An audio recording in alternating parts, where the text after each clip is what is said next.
to this Women in Fusion webinar oriented to Europe, but as we have seen, we have guests from US and from other parts of the world, so this is really encouraging. Our chair, Kinga, is having some technical problems, so we will try to do our best. Sometimes that kind of thing happens in the last minute. And I'm Sehila Gonzalez. I'm the chair of Women in Fusion. Very glad to be here with my colleagues and the appreciated panelists that they accepted to be part of this event. I hope this is a really fruitful event. And here we are not only to show you what we do, but also to ask your opinion and suggestions and whatever input from your side that can help us, including the panelists' views and comments. So please feel very free at the Q&A, both when you type, to challenge us, to question whatever element that you want, or to tell us whatever you want, now during the event or later via email or whatever. The program starts with a presentation on Women in Fusion that usually I do, but this time my voice, as you can see, is not in the best shape. So we have our scientific secretary, which is Kalle HEINOLA from Finland, working from the International Atomic Energy Agency, and he will do the presentation. More members of the steering committee are also present here today. We have Shira, we have Nintendra, Anna, which is our community manager, and Kinga will hopefully join us a little bit later. So as you can see, it's a big representation. And as I said before, questions will be at the end. So take notes and type in the chat. We will be put it on the screen, putting on for the debate or answering in the chat as much as we can. And with no more time delay, please, Kalle, all yours. Okay, thank you very much, Sehila. So I'm trying to replace Sehila, and with this task, we have some slides for you to show, which would then highlight the short history of Women in Fusion and where we are and what would be our near-term next steps. So let me start sharing my screen. I hope you can see the first slide. I click it as a yes. Okay, so let's begin. So as said, we have had two previous webinars. First one was focusing into the Asian region, and the second one was focusing to the Americas, and now we are in the European region, and the reason for that will be explained in the coming slides. So as a short history, so in the previous Fusion Energy Conference in 21, there was a side event. It was a successful webinar organized by a few fusion players like ITER, IAEA, CEA, and General Atomics. And based on that webinar, the Women in Fusion was established. So before that time, there were local groups like the Women in Plasma Physics in US and the Women in Plasma Physics in EU. And as an outcome of this webinar, it was decided, or it was framed a need for a global organization which would act as a support for these national organizations and for individuals. So there's a need for global network for women working in the fusion fields like science, research, engineering, operations, administrations, and so on. So the aim is to act as a global group or a global network just to support these local entities. So the vision is to promote Women in Fusion. So aim is to be a global platform to encourage women and highlight the role in the fusion field. We support women in various backgrounds in fusion. So STM, let that be STM, legal affairs, administration, communications, whatever. So whoever is considering themselves under the fusion umbrella would be represented by WiF. So our main aim is to be a global networking platform. So it would be a meeting point and a forum for various women groups working in fusion, and to act as a connecting point. So the mission can be summarized in these four pillars. So as number one, we put here to achieve gender parity and equity within the fusion community. One of the tools is network building and promotion of women in science at all educational levels. So not just senior management, but starting from the grassroots up to the top level executive management. And secondly, to facilitate a friendly network environment for everybody. So that is the inclusiveness part, paying attention to diversity and increase the visibility of women in fusion. And then to acknowledge the many contributions already done by women in fusion science, research and technology, and to promote any future activities. And then of course we are the fusion side here as well. So we promote the fusion as a science, as a clean source of energy, and as a reliable mechanism for the support in the fight against the climate change. So few slides about our actions. So we promote the gender parity within the fusion community. So one of our tools is to provide mentoring and networking opportunities among women in fusion, or the members of women in fusion. We promote role models at all levels, let that be students, middle career stage, or top managers. And we want to participate in the most relevant fusion events, let that be conferences, workshops, schools, or whichever, so to provide visibility of our activities. And to run activities at diverse educational levels to create a future women workforce in the field. So this is to set up a basis for a workforce so that the newcomers entering in fusion already see that we have these values in place. So the main objective is to attract women in the field, increase the visibility, and set up the global network to assist the community. And then action is to establish the friendly and productive work environment for everyone. So that is to increase by increasing the visibility of women's contributions within an organization and within the global fusion community. That is, for example, to increase the presence of women in conferences, committees, recruitment panels, etc. And we also like to promote setting up good practices to overcome bias, let that be unconscious bias or clear bias at work environments, and setting up guidelines for better representation of women in the fusion community. So the objective is to teach by example and share good examples and best practice through our platforms and networks. And then the promotion of fusion as a clean energy source, that is one of our goals. So provide information about fusion, that it's a valuable, sustainable baseload energy provider, and it can be used to achieving the net zero goals globally.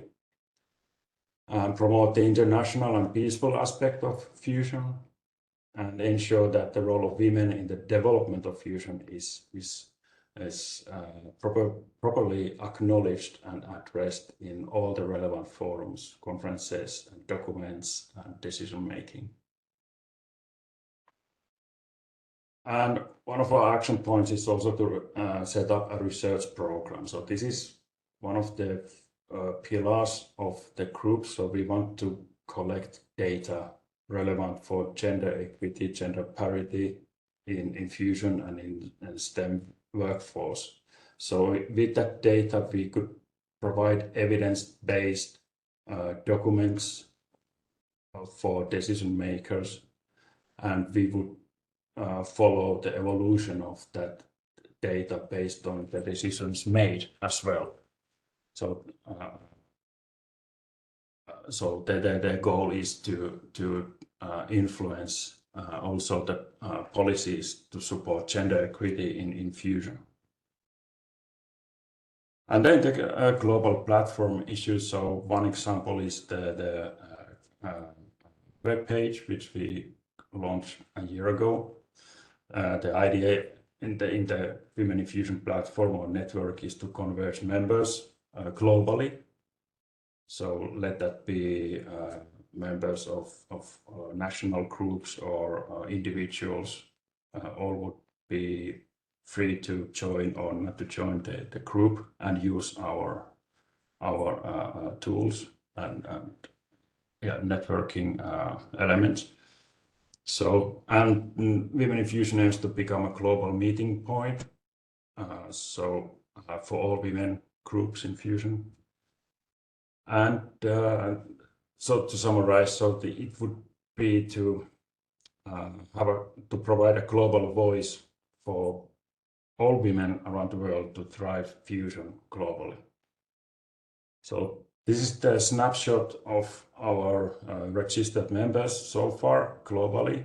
So as one can see, that the main focus is the largest number of members are coming from Europe region. Then we have US and in the Asian region. And at the moment we have over 500 members since the launch of our webpage around a year ago. And we try to support each region as individual as possible. So the members, so the group is open for all individuals who are taking part in fusion, regardless of their background or level. And it is to share the goals and ambition of this group.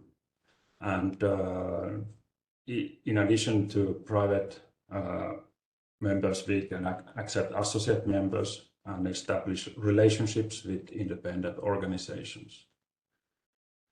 So it was mentioned the mentoring program. So it was successfully launched after a great push on the 8th of March this year on the International Women's Day. So the goal is to assist and foster personal and professional development between the group members and industry professionals. And this is one of the key points of the mentoring program. So we are not just focusing to physics, but our aim is to cover all the fusion, all the fields which appear in the fusion landscape. So physics, engineering, administration, legal, and communications. So the status at this point is that we have around 20 mentees and 14 mentors. And we have a mentoring program. We are aiming for training. We are setting up the training program as well. And there is a continuous process with matching mentors and mentees the best way achievable. A few words of our activities within the past year or so. So we're part of organizing a congressional briefing at the Capitol Hill in Washington last December. It was a briefing on developing a diverse fusion energy workforce, where we had an invited talk there. And then at IAEA, the local chapter of Women in Nuclear here at the IAEA they arranged an inauguration event for Women in Fusion, and that was represented very well. And the opening was given by IADJ Grossi himself. Then last week we were at the earlier in summer 23 we were at the Solfair conference, and there we had a platform for networking and for panelist speeches and informal conversations. And then very recently we were at the MT28 conference on magnetic technology, where we had a dedicated session with 6 female magnet experts, pictured here, and a very lovely welcome lunch with the steering committee members and Women in Fusion inspired concert with traditional Chinese instruments. And last week we were in Spain at ISMT with WiN España, and there was a session about Women in Fusion, and discussions took place on with this panel pictured here. And the Women in Fusion will be having a dedicated lunch event at the upcoming Fusion Energy Conference in October in London. And feel free to register to this event if you're attending the conference itself. It is all the details are provided on the Women in Fusion webpage, or just drop us an email. Well, why to join Women in Fusion? Well, we, as said many times, we aim to be a global network for fusion people or fusionaires committed to seek gender equity within our community. And members of Women in Fusion would get support from like-minded peers working to build an inclusive industry while increasing the visibility of women's contributions in fusion. And then we aim to provide collaboration with industry leaders working to position fusion as an essential source for clean, safe and affordable energy. And few words again from the history. So the Women in Fusion was founded by IEA, ITER, Eurofusion, Fusion for Energy, General Atomics and Indian Youth Nuclear Society. And we have negotiated with these partners some supporting activities as well. And just a short quick look on the panelists we have today. So we have Alessia VECCHIO from Fusion for Energy, Head of Administration. We have Isabel from ITER, from Commissioning and Operations. Vivian Lee from Tokamak Energy, who's the lead of Plasma Phasing Component section. And then we have Laura DITTRICH, a doctoral student working in Sweden at KTH. So this panel also, we wanted to show that we have a diverse audience, and we want to serve and provide opportunities for diverse, for all the people in the fusion community. So this is the last slide. Here is the email address and the web page address, and then you can follow us also in the social media channels. On our web page regarding the upcoming webinars or seminars, you will have all the detailed information there. For example, for the Fusion Energy Conference, or the registration procedure is available over there. And just a glimpse into the future, we will be, as the Women in Fusion is a non-profit, non-governmental organization, and we are not collecting membership fees, but we are welcoming financial donations from individuals or associations, and for this we are preparing a donation option which will be made public in the very near future. So with this, I thank your attention and hand over to the chairperson. Do we have Kinga back online or? Yeah, I managed to get online. Thank you very much, Kalle. We are quite behind the schedule, so I would like to invite Alessia VECCHIO from Fusion for Energy. Kalle has already introduced her to you. Yes. To say a couple of words. Okay. Thank you very much. Thank you, Kinga, and welcome from my side, from everybody. Kinga, I will try to recuperate a bit of time in the interest of the good webinar. I mean, I'm very happy to be with you today because I am one of those diverse women from diverse background that we have been referring to. Indeed, I am the head of administration. I'm not an engineer. I'm not a physicist. I'm somebody that has a background in organizational transformation, and I worked almost all my life in IT and technology. So 3 years ago, I joined the Fusion world, which has been a discovery for me. So I have been attracted to this world. So I feel, you know, in a good position to speak about what and how we can drive more people, more women interested in the world of fusion.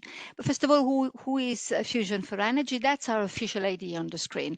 And you will see that on an official ID, it is explained that Fusion for Energy, it's an agency, it's a European agency. We are based in Barcelona, and we provide what we call the European contribution to ITER. So we support and we help everything that Europe needs to deliver to ITER. Isabel will of course tell you much more about it.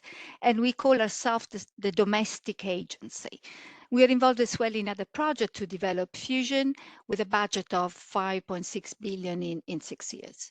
But what I think is interesting in our official ID is that since a couple of years, you will see the last point on my ID, we don't stop anymore to hard data. You know, how much money do we spend for fusion? How many people we are? 465, where we are. But all of a sudden, we started to add to our official ID the fact that we're a proud multinational organization that want to implement diversity, inclusion, and well-being policy. And I believe that is extremely important as an add-on to our official ID, because we have been discussing with women and how they would have been more attracted to the world of fusion coming from diverse background, recruitment specialists, legal colleagues, procurement colleagues, and people that would go away from their industry into the fusion industry. And what we learned from the discussion we had with them is that they were keen to learn more about the culture, about the who we are, what values do we stand for, and simply seeing the parts and the elements of the Tokamak was not necessarily all enough for them.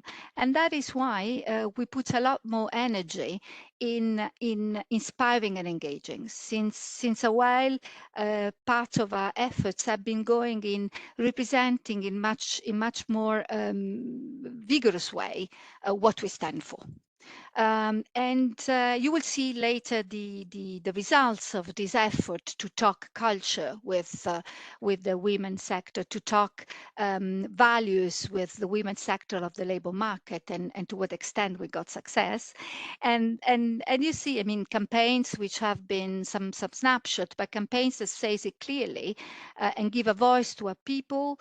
There are ambassador testimony and identify the fact that we bring the European contribution, the Tokamak components,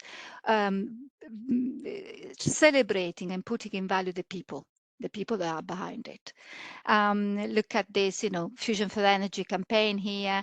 There's this, the last one, it's an IT specialist that joined us relatively late, you know, once again, coming from outside Fusion. And she shares that she was inspired to the contribution towards tomorrow and preferred to join Fusion than another industry. So inspire and engage. Did it work? Well, let me show you some data. We had some success, not necessarily there where we would like to be. But thanks to this effort to humanize the way in which we talk about fusion and humanize the project and the components, and slightly change the direction of our communication from the picture of the coils to the people that were behind the delivery of the coils, we saw some good improvements. So for example, in 2022, we got a 10% increase in senior and middle management female representation, but maybe most interesting is the 25 increase in the total female recruited staff in 2022. So for the first time, we managed to pass beyond the bar.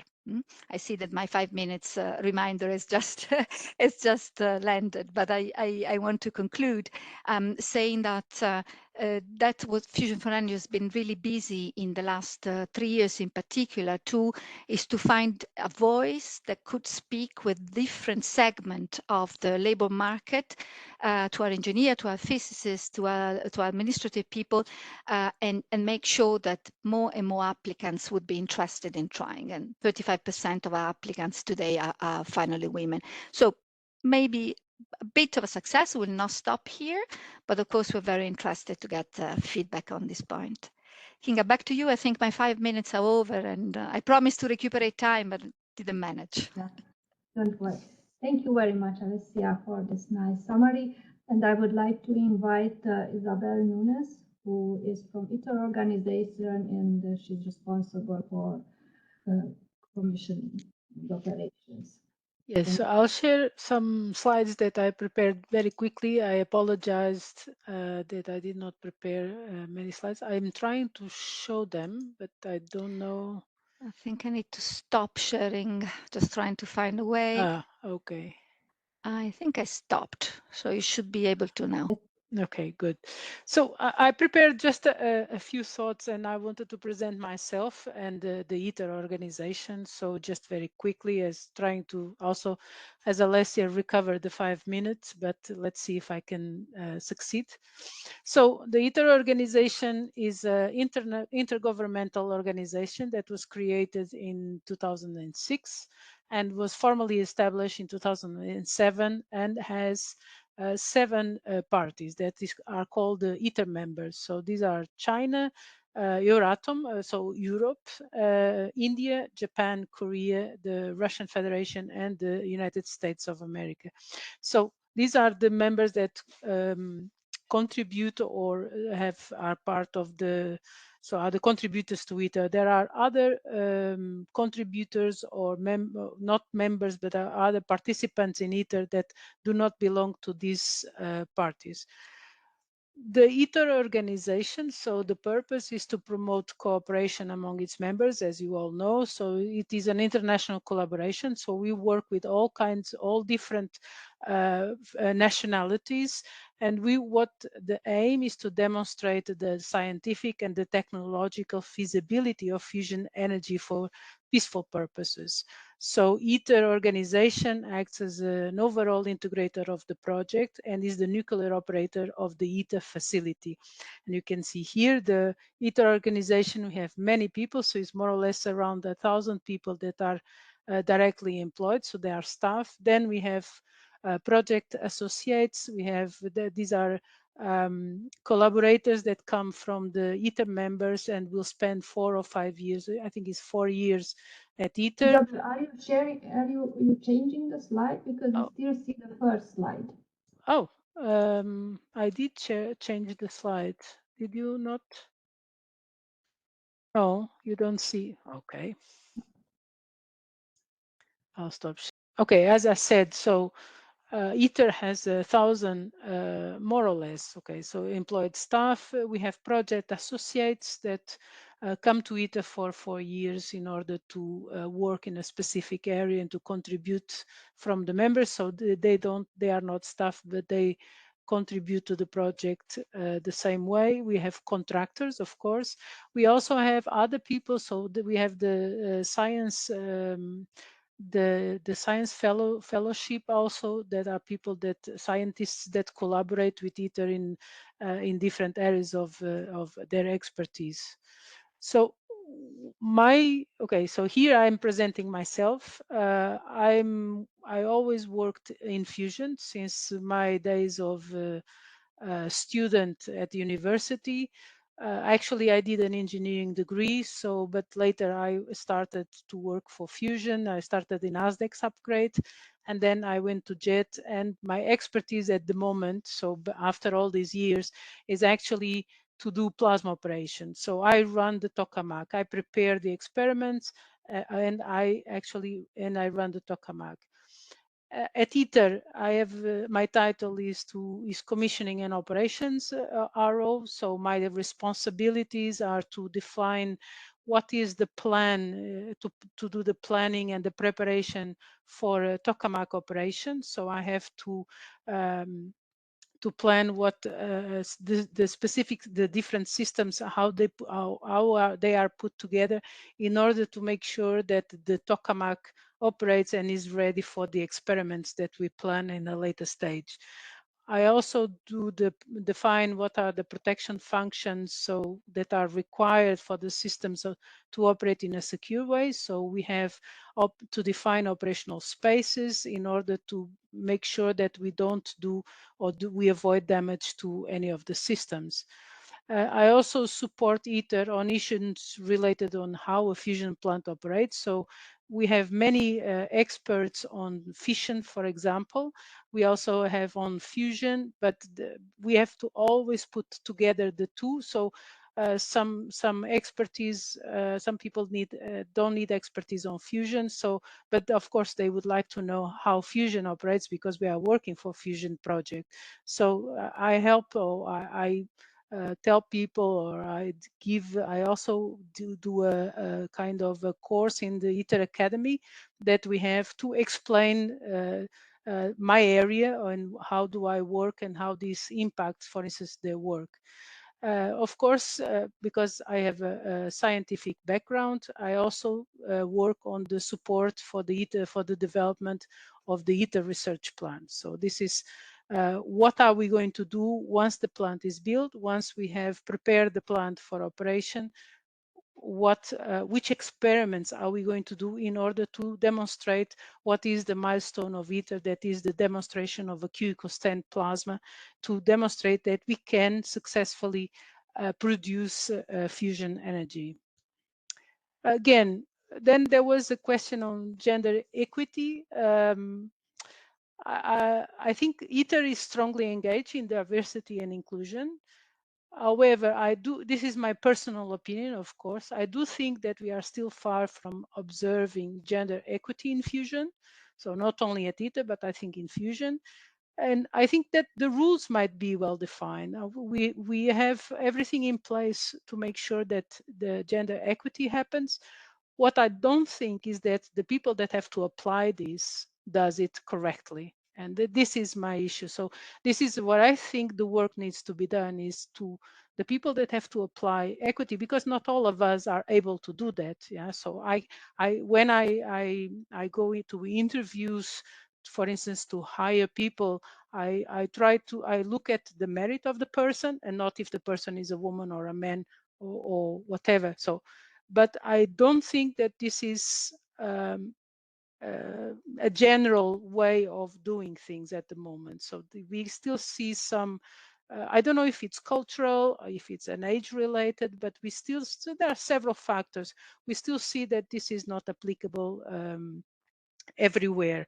And I think this is what my 5 minutes, I don't know if they have gone or not, but this is what I wanted to more or less in these 5 minutes tell you. Thank you.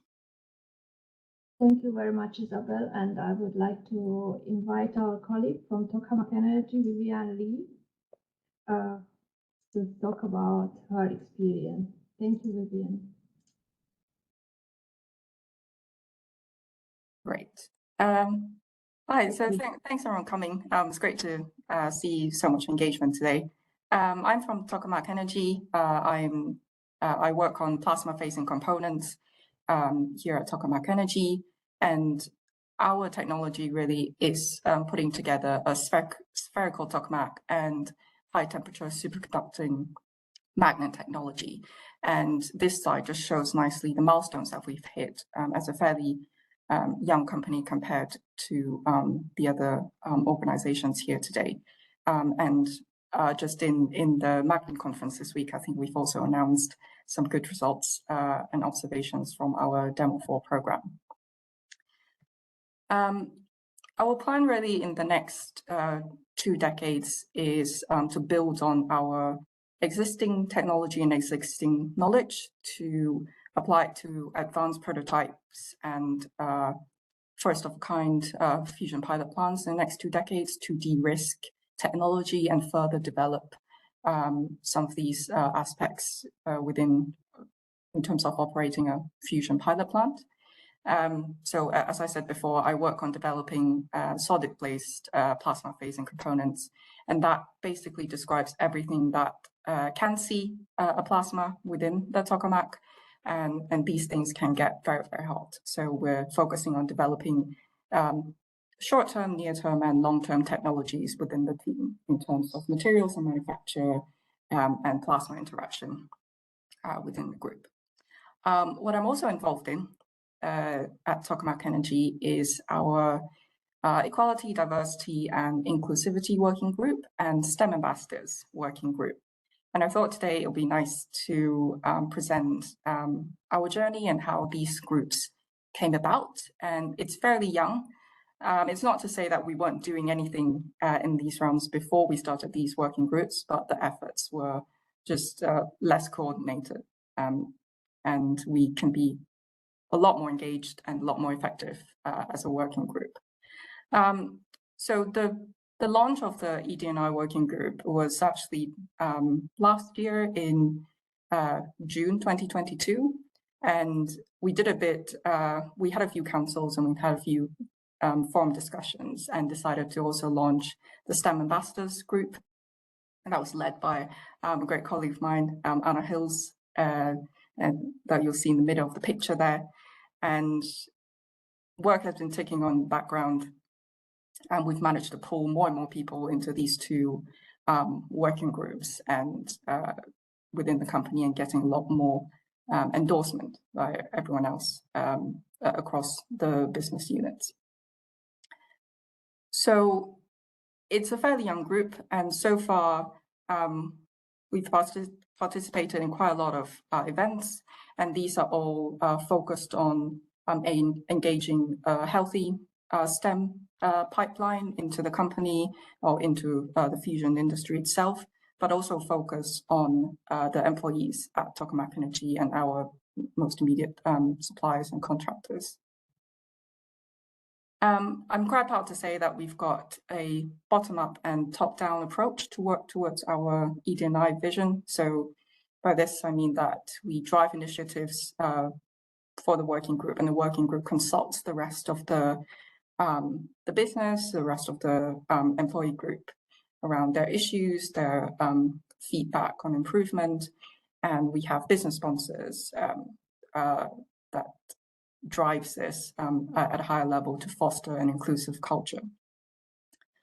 This is also focused on our company policies. We have we support career breaks, shared parental leave, and paternity leave at full pay, and also we distribute the learning and development budget with equity in mind. So it's assessed based on an individual basis.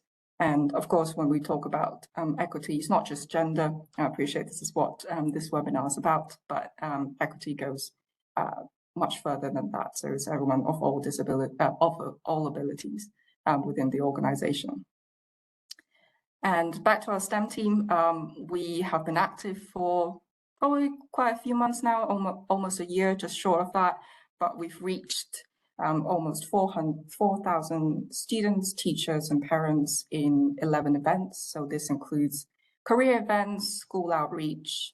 We've taken in work experience students and apprentices on site here at Tokamak Energy in Oxfordshire, and all employees now have a one-day allocation for outward STEM volunteering activities. So a lot of the internal activity happens on our time. There are some nice pictures on the right here that shows some of our engagement events and our talks at a local school. And this year at Sophie, which was mentioned at the start of this webinar, we sponsored a young professionals reception. So as you can see, there's some happy faces there from the event. And I just want to stop on this slide just to show the breadth and variety of careers in fusion. So the different ways that people can get involved with the fusion industry. Because I suppose there's sometimes there's a misconception that it's only scientists and engineers that can be involved. We actually need a lot more diverse roles, health and safety advisors, technicians, of course, finance managers, IP managers, HR advisors. So I'll stop on this slide just to spotlight that. And I will stop there, hopefully. Thank you very much for this very interesting view. I think for everyone who is in science, this was very new. And we should then go back to science. And I would like to invite Laura Dittrich, who is a PhD student, to say her view on women in fusion from another perspective. Thank you. Yeah, hello, I'm Laura. As I said, I'm a PhD student from KTH in Stockholm in Sweden, and I started my PhD in 2020. I'm sorry I don't have any slides with me today, as my task is to give my experience with women in fusion and why I signed up. I assume you all can hear me well, or else you would have all complained. Yeah, very nice. So yeah, as I said, I am studying in KTH as a PhD student. This involves doing research, also teaching and attending courses. And first I heard about Fusion Women Network. It was in 2021 at EPS conference, which was a virtual event. And I was signed up to a mailing list, from which then I learned that the website and the whole organization, Women in Fusion, was launched about a year later. And I think this is very important for me because I'm one of the people who is not representing an organization in this case, but actually somebody who can benefit from this organization in my career and also in the networking. And I think the idea of networking with women was a really nice aspect for me, as I work in a very small division where only around 12 people are researching in fusion energy at my university here, and I'm also the only female employee of these. So I was thinking like networking with women would be, would give me a new perspective on fusion and the world of fusion science, and that I could benefit of this very much. Yeah, and in beginning of 2023, Women in Fusion rolled out a mentee program, which I signed up for, and I also got a great mentor. She's a very experienced scientist and gives me good advice. And I think this program, when I read about it, I thought that's like immediately, that's me. I'm planning to graduate in a year and something, and I really need to start thinking about my career. And with all my supervisors, which are also great here at my university, the talk about career and what comes next is always cut a bit short, as what you focus on is usually your own research and the next paper, the next conference you're preparing for. So this mentee program helped me to focus on what options are out there, what next steps can I take, what steps should I take already now while I'm still in my studies to kind of focus on my career going on. And I can only recommend everybody to have a very helpful mentor that kind of looks at your research and your work from another perspective and helps you also to get insight in this. So I already got a whole lot benefit from joining Women in Fusion, and I also observed a lot of Women in Fusion activity. So for example, the last conference last week at ISFNT, there was an event organized by Women in Fusion as well, where a lot of data was collected and then presented to the attendees, and also a panel discussion was held. And as I really enjoy seeing all these events, I was always thinking I would prefer maybe to add a bit more networking, but I see you already planned for that for the next IEA conference where you have an actual lunch, because always these panelists who are very impressive women in fusion seem a bit distant to me, and it would be great to get to know them better.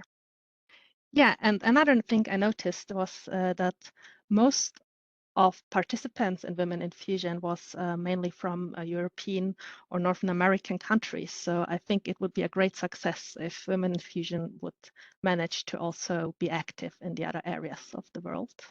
Yeah, that was my short experience with this organization. Thank you for listening.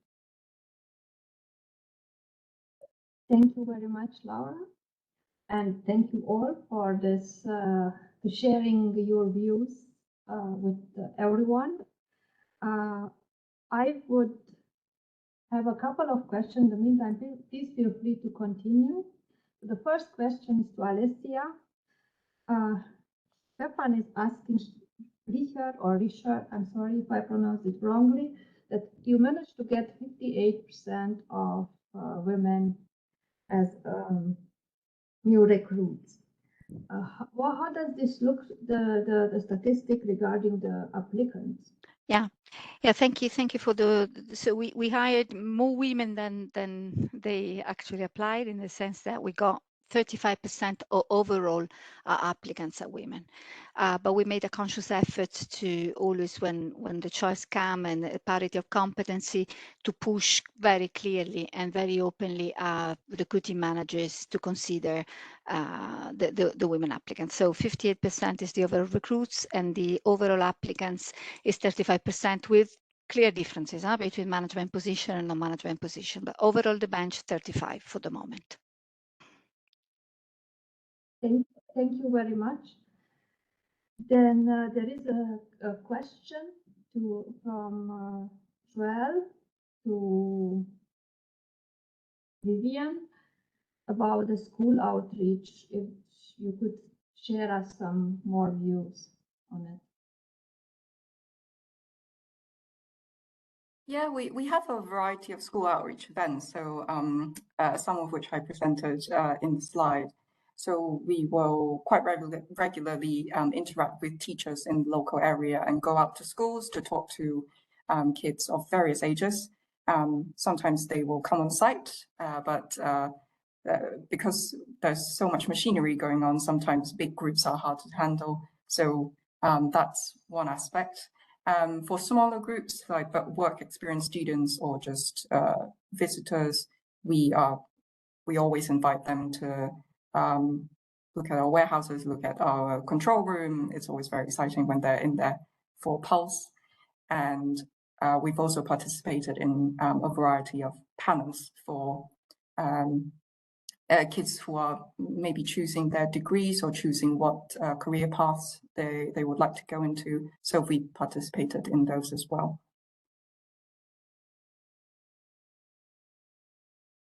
Thank you. There is another question, is also intended to you, actually two, so I will combine them.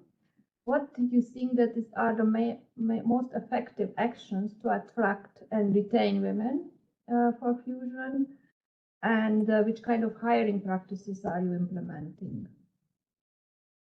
I'll take them one by one. So I think for retaining women in fusion, actually we talk about this a lot in the working group. I think specifically for retaining, we would like to continually review and improve our policies around supporting parents, and also returning parents, so after periods of time away from work.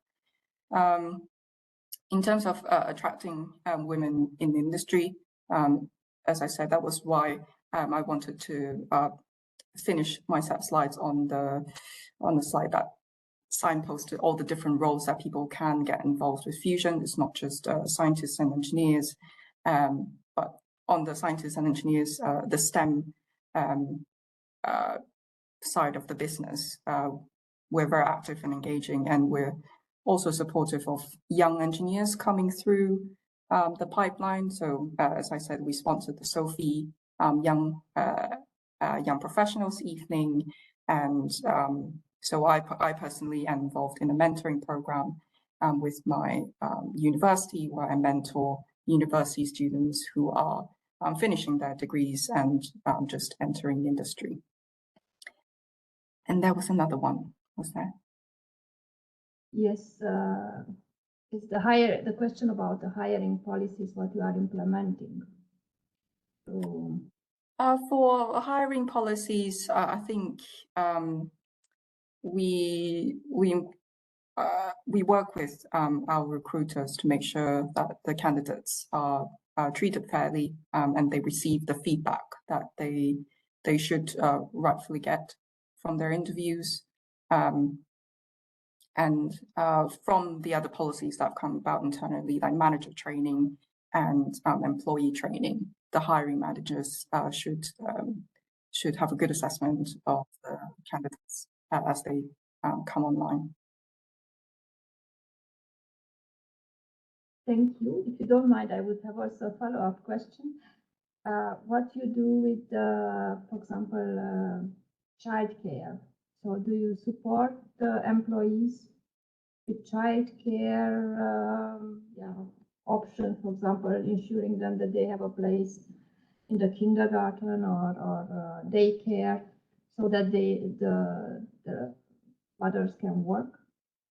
So I'm not. I don't personally access those, so I'm not sure if I don't know about that one.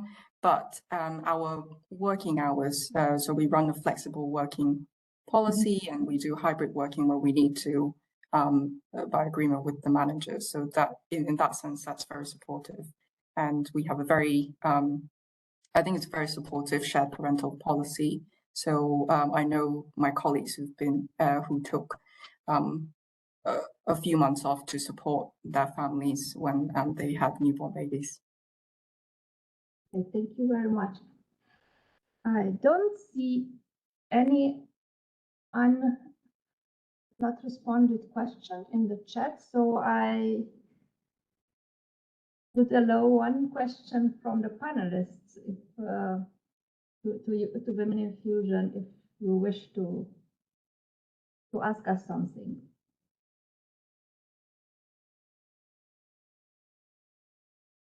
Maybe just from my side, Kinga, what can we do more to support the organization? Because I believe this is bringing a lot of value to the community and to Fusion for Energy. So what can we do more? But the more volunteer we have, that's it. You have contributed already a lot. We got quite some support for the website, for the mentoring program, and we are in touch with you and whatever. So anyone who would like to volunteer and help us in any way, please get in contact to us. Now we have a lot of tasks, but we would need to know, we would need to match. So what needed and what can be offered, because this is not all the time exactly the same. If I may add, and I join what Kinga was saying, FORE has been one of the big supporters for Women in Fusion from the very beginning, together with IEA, ITER, and so. But in particular, FORE make possible for us to have a professional website to support the mentoring program, and so how you can do more, because this is not one day journey, this is a few years journey. So we are now trying to improve our chances of networking for young people in particular, but not only for young people. So supporting events like Tokamak Energy and UKEA is helping us a lot in supporting the event in London. That is important. Helping us to have some professionals working in the area of collecting data, and based on that, having input for policymakers.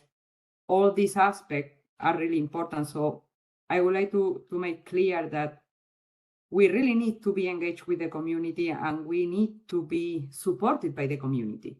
So whoever who wants to contribute to us, even if you have an idea and you say, look, I think this is a good idea for Women in Fusion, send us an email, talk to us. We are really happy to work with you because we are here to team up with everyone. So your help and ideas are really important from everyone. Laura?